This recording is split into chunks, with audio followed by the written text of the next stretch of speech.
Falando um pouco sobre mim, meu nome é Marina, eu sou formada em Relações Internacionais, eu fiz um curso de extensão de projetos para o terceiro setor na PUC e, além disso, hoje eu faço pós-graduação de Política e Relações Internacionais e trabalho no CEB na área de Relações Institucionais e captação de recursos, desculpa. Então, na realidade, assim, eu também sou um pouquinho como todo mundo aqui, que eu trabalhei 4 anos no mercado financeiro, percebi que não era muito isso que eu queria da minha vida, queria algum propósito. E aí eu trabalhei 3 meses no Egito, numa ONG feminista, de estágio, e depois disso eu fui para Nova York e trabalhei 3 meses na ONU, na área de International Law, International Law. E aí, depois que eu voltei, eu decidi que eu queria realmente continuar nessa área. E aí eu conheci o Projeto CEB, que é uma escola filantrópica no interior do Maranhão. E aí, na realidade, assim, eu vou explicar um pouquinho para vocês sobre a questão do Maranhão e qual é essa realidade, também baseando no projeto, como é difícil ter essa realidade, ter um projeto em um lugar que tem muita corrupção e é um dos piores DHs do Brasil, é o segundo pior DH do Brasil no caso. E aí, na realidade, a intenção é fazer uma comparação e todo mundo pensar junto por que de tudo isso e trabalhar para pensar melhor e também conhecer algo que a gente pode acreditar, que é verdadeiro, que foi feito através de um sonho. Então, é um pouquinho disso. Então, o Projeto CEB, Impulsionando Vidas por Meio da Educação. E aí, essa é um pouco da realidade do Maranhão, onde 3%, 2,96% de escolas são adequadas, então elas possuem, além da infraestrutura básica, que é a água, luz, sala e básica, no caso. Ela possui sala de professores, biblioteca, informática, quadra esportiva, parque infantil e acesso à internet. Então, assim, a gente imagina, 3% é bem pouco para esse estado. 30% de analfabetismo até os 8 anos, onde a média nacional é 15,2, então é o dobro da média nacional. 15,05 é o índice de 15,05 é o índice de crianças em situação de extrema pobreza no Maranhão. E aí a gente faz essa comparação com São Paulo, que é 1%. Então a gente vê, diariamente a gente pensa que São Paulo tem muita desigualdade, o quanto é difícil, que a gente vê muita gente na rua, muita favela, etc.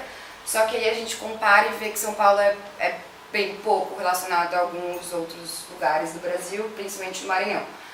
Como eu falei, é o segundo pior IDH do Brasil e é a pior renda de média per capita do Brasil, é R$ 278. Essa escola, ela fica no interior do Maranhão, numa cidade que se chama Santa Inês.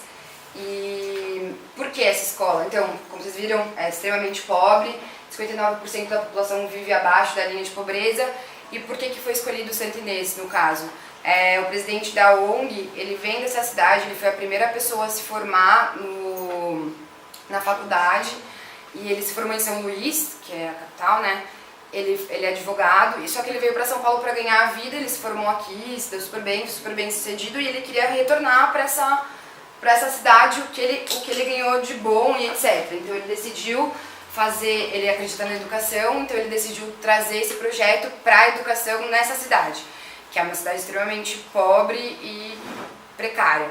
E aí, essa escola hoje, ela tem 375 alunos. A gente, além do ensino integral, a gente também dá alimentação integral. A gente tem uma clínica de psicopedagogia para essas crianças. E aí a gente tem uma série de extracurricular, como inglês, educação física e tudo mais. Aí aqui um pouquinho a precariedade das escolas no Maranhão, para a gente sentir do que a gente está falando realmente. Então, um novo índice que avalia investimento na educação aponta Maranhão em último lugar, professores usam canoa para chegar à escola em povoado no Maranhão, Prefeitura de Centro Novo do Maranhão abandona a educação do município. Então, assim, a gente percebe que o tema educação é um tema bem precário, bem abandonado nesse lugar, nesse estado. Bom, por que o CEB é diferente? O que ele faz de diferente? A gente acredita num sistema humanístico. Então, o sistema pedagógico foi criado para essas crianças. Elas aprendem a ler e escrever com 5 anos de idade e a gente acredita que tratando a questão da experiência entre as crianças e o professor, então a sala de aula não é para decorar, é realmente uma experiência, é uma troca. Então a gente acredita que dessa forma realmente se cria valores, está embutido, fica na criança como crescer, como se tornar um cidadão, no caso.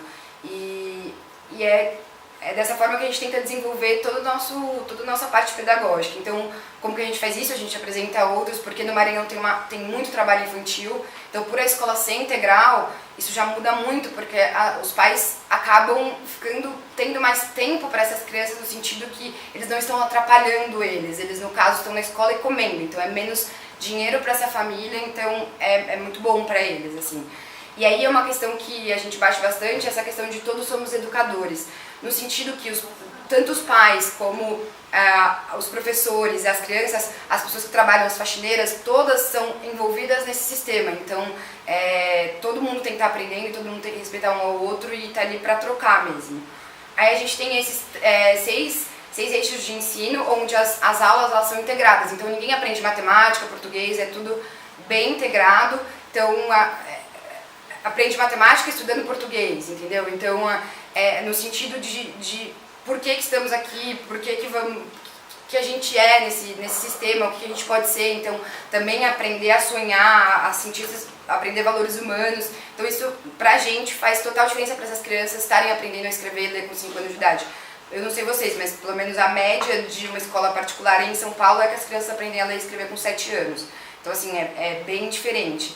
Aí isso é só um pouquinho do dia a dia deles, porque essa parte, como a gente dá as 3 refeições, é extremamente importante, porque as crianças, muitas vezes é isso que elas comem no dia, então elas no outro dia estão loucas para voltar para a escola para ter esse café da manhã, então é bem complicado, é uma realidade bem diferente da nossa, então é uma estrutura bem importante. Então é mais ou menos esse o dia a dia deles, café da manhã, eles ensinam os hinos, aí a aula, almoço, aí a hora de sono, que lá é muito quente, então essa siesta é totalmente importante. Então ensinar bastante de saúde, da higiene pessoal e etc. Aí tem as aulas extracurriculares, lanche da tarde, aí eles saem. Muitas vezes as crianças elas são esquecidas, completamente esquecidas. Então nesse caso a gente espera até às 7 horas da noite. E se elas continuarem lá, sem os pais irem buscar, a gente tem que avisar o conselho tutelar, mas isso é bem comum, assim, de elas serem completamente esquecidas na escola. Como que essas crianças são escolhidas? Todos os anos nós abrimos 50 vagas, que é o que a gente conseguiu comportar. Então a gente pega, elas têm uma inscrição, no ano passado foram 227 inscritos, e aí a gente tem que escolher, no caso foram 44, porque provavelmente, desculpa. Vai até ensino fundamental? Então, eu vou explicar isso agora. Elas entram com 4 anos de idade, então elas entram no pré-1. As nossas primeiras crianças, elas estão na 6ª série hoje, mas então a gente não está com o projeto completo, a gente vai até a 9ª série, que é o 8º ano. Mudou então. E aí, tanto que é muito difícil, a gente tem quase nada de evasão, porque como a estrutura é muito boa, é muito difícil ter evasão, que isso é ótimo, mas o que acontece é que, por exemplo, um aluno que não entrou na pré-1, nessa inscrição, ele provavelmente não vai poder entrar no pré-2, porque o ensino é completamente diferente de outras escolas, então ele não consegue acompanhar.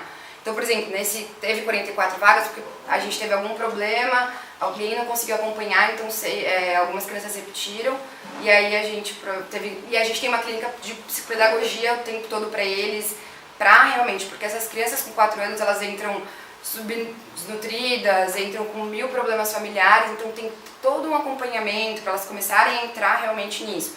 Então a gente recebe essas inscrições, a gente visita casa por casa de todas as inscrições para ver qual está realmente em risco social. E é muito difícil, porque todas, no caso, provavelmente estão em risco social, econômico, mas a estrutura que a gente consegue, infelizmente, são de 50. Então é assim que a gente escolhe essas crianças. Aqui é um pouquinho dessas visitas das casas, para vocês terem um pouquinho de noção. Então as professoras, as assistentes sociais, as professoras visitam essas casas, elas vão lá fazer entrevista e tudo mais. Aí aqui é a estrutura das salas de aulas deles. Aqui é a sala de informática. Aí eu peguei essa passagem do último segundo IG, que é o Maranhão é o estado que possui a infraestrutura escolar mais precária do país. 8 em cada 10 dos mais de 13 mil colégios maranhenses 8,7%, oferecem apenas água, sanitários, cozinha, energia elétrica e esgoto aos funcionários e alunos que os frequentam. Não há salas para diretores, TV, DVD, computadores ou impressoras nessas unidades. Então, assim, só pra gente ter uma noção, assim, por exemplo, essa sala foi uma doação que a gente conseguiu, tanto a sala quanto os computadores. Então, é bem esse o dia a dia, de ir conseguindo passinho por passinho. Aí aqui eles, a parte do refeitório, eles têm do café da manhã, almoço e lanche. Aqui são um pouquinho das atividades extracurriculares, da aula de música e canto. Biblioteca, a gente tem uma biblioteca, que ainda está bem começando, mas é uma biblioteca. E aqui é um pouquinho de números, assim, no sentido, quanto vale esse futuro? Eu vou dar o exemplo dos R$20, que é o que você garante um dia de ensino integral. Então você tem alimentação, material didático, uniforme para uma criança durante um dia. E aí a gente pensa, R$20 são 2 cervejas, no nosso dia a dia é nada, R$20, só que é um dia de ensino para uma dessas 375 crianças. Então eu acho que vale a pena a gente refletir sobre isso. E aí, por que a gente resolveu apresentar hoje esse projeto na base? Porque na realidade, no fundo, como que a gente sobrevive? Esse presidente, ele paga hoje 70% dessa estrutura. 30% hoje a gente tem de doação, então acaba que não é sustentável, porque é do Brasil, é do país, é do mundo, então se não é sustentável, se ele morrer, se ele falir, qualquer coisa do tipo, essas crianças vão pra rua e acabou. E aí o que a gente passa no dia a dia é uma questão de realmente, de formiguinha, assim, de ir em cada lugar, a gente tem várias tentativas, a gente foi no Credit Suisse, aí tem que ter auditoria externa, a gente é pequeno, aí como que faz a auditoria externa? E aí uma coisa vai ligando um pouco a outra, assim. E aí eu tava conversando com o Rafa que fica, assim, uma questão para todos nós, de pedir ajuda no sentido de como que a gente pode melhorar isso, por que deveria ser dessa forma? Vocês acham que a educação realmente é a base para se começar algo social? A educação é extremamente importante para a gente desenvolver e começar alguma coisa? Então acho que vale a pena para a gente refletir e discutir, porque é difícil. Então a gente veio aqui hoje para pedir ajuda no sentido de ideias mesmo, do que vocês acham que poderia ser feito, do que vocês acham para captar recursos, como a gente poderia atingir as pessoas, como as pessoas poderiam se sentir responsáveis por também, porque querendo ou não é no Maranhão, o que interessa para São Paulo? O que é o Nordeste para São Paulo? Mas na realidade é o Brasil, é o todo, a gente é Brasil, e aí eu acho que as pessoas esquecem um pouco disso, assim. Então era para apresentar um projeto real para vocês, para ver que existe algo real e que realmente acontece. É uma estrutura complicada, mas que vale a pena, assim.